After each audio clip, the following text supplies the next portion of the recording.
gathered here this morning to convey our grave concerns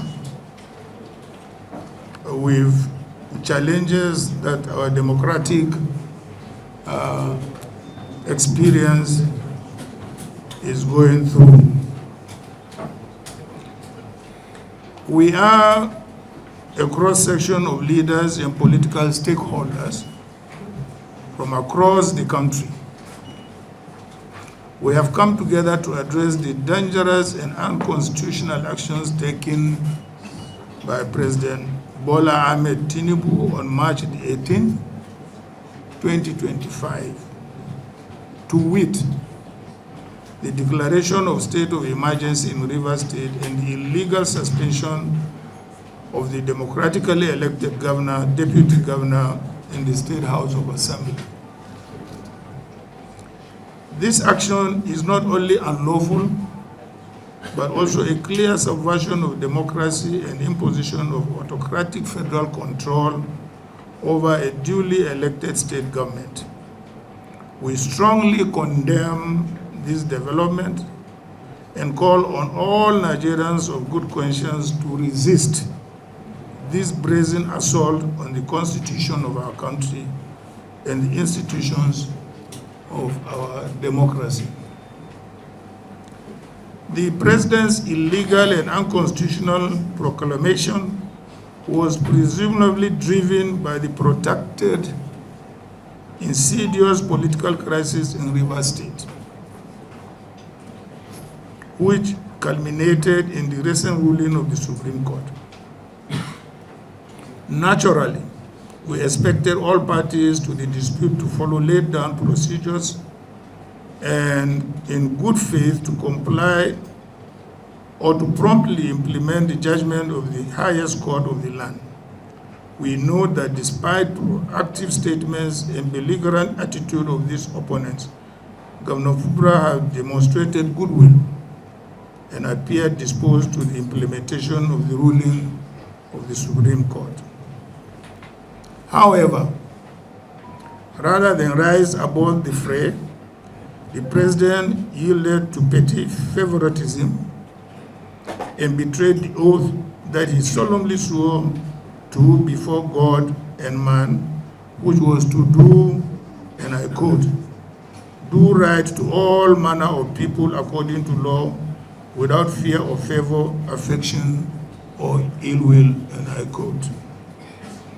If President Tinubu had conveniently disguised his true intention in the past, his broadcast to the nation on 18th March 2025 betrayed his bias and fell far below the standard of comportment expected from his exalted office.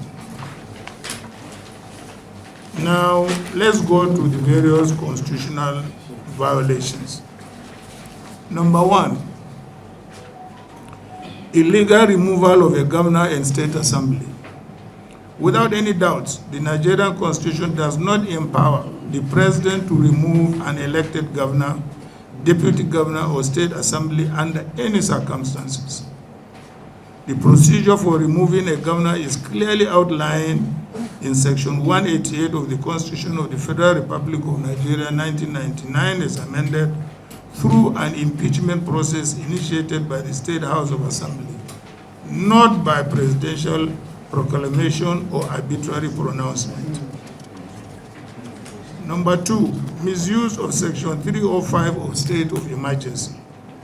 Section 305 of the Constitution allows the President to declare a state of emergency only in the extreme cases where public safety, national security, or Nigeria's sovereignty is at serious risk. However, it does not grant him the power to suspend elected officials or to demolish democratic structures as he has brazenly done in Rivers State.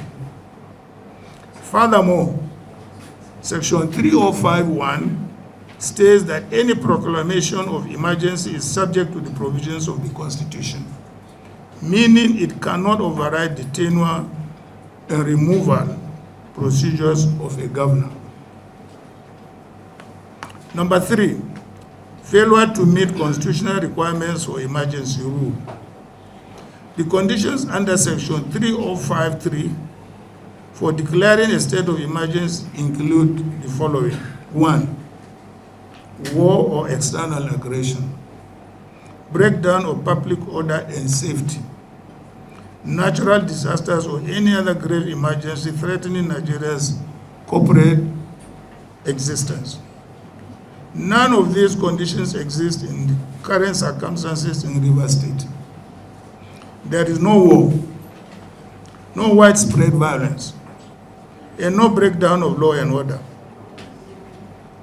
warranting emergency declaration. Failure to follow due process.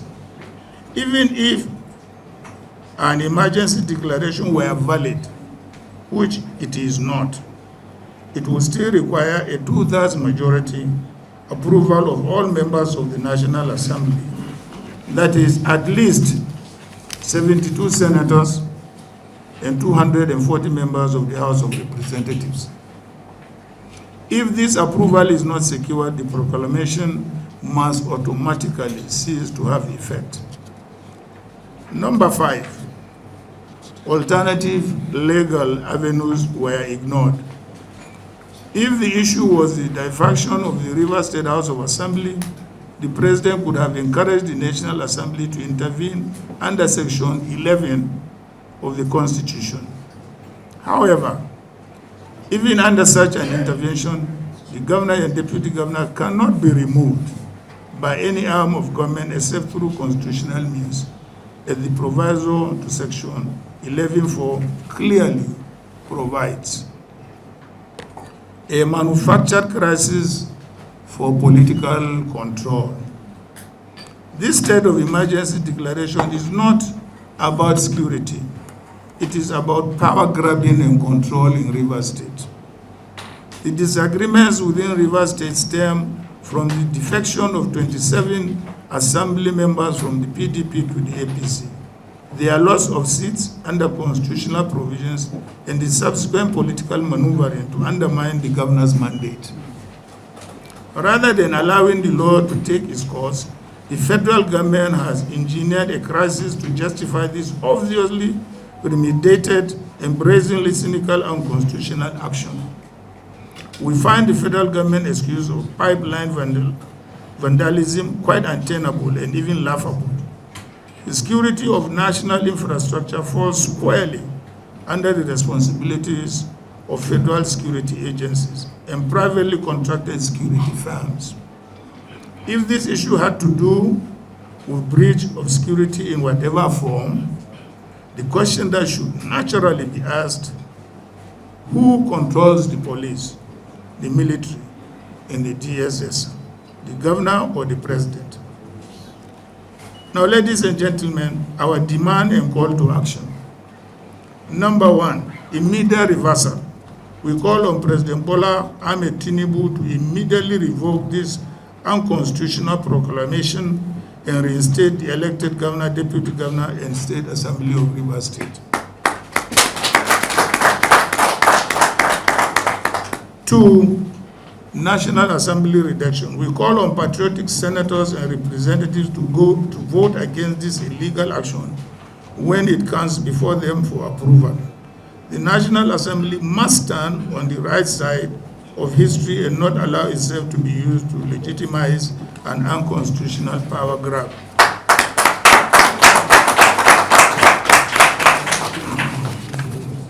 3, judicial intervention.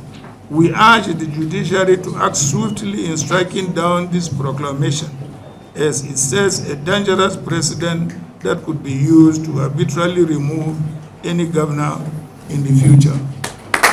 I am very happy to read the ruling of a judge in Rivers State which directed a status quo. Number 4, Nigerians must defend democracy. It's not only the responsibility of the opposition to defend democracy. It's the responsibility of all Nigerians, all of you, to defend democracy. Otherwise, there won't be a Nigeria. We call on all civil society organizations, political groups, and Nigerians of good conscience to stand firm in the defense of this democracy that we all have toiled to build. Rivers State is not a conquered territory, and Nigeria is not a dictatorship requiring the replacement of an elected governor with a military administrator. We recall that even when a previous administration had declared a state of administration in parts of the country bedeviled by insurgency and acts of terrorism, the governors of the concerned states were not removed from office, as this administration has done. This action by Tinubu, therefore, represents a new law for our country. Distinguished ladies and gentlemen, the historical unrest in the Niger Delta should not be forgotten so soon. Past administration had made great efforts and sacrifices to restore peace and stability to the Niger Delta, which is critical to the economic health and stability of Nigeria itself. This federal government should not manufacture political crises that could disrupt the fragile stability and return the country to the past that we have all prayed to leave behind for good. We must never allow personal political interests and the desire to hold on to power at all costs to throw the country into unavoidable chaos through brazen subversion of the principles of federalism, democracy, and constitutional governance. This is not just about Rivers State. It is about the future of Nigeria's democracy. Thank you very much.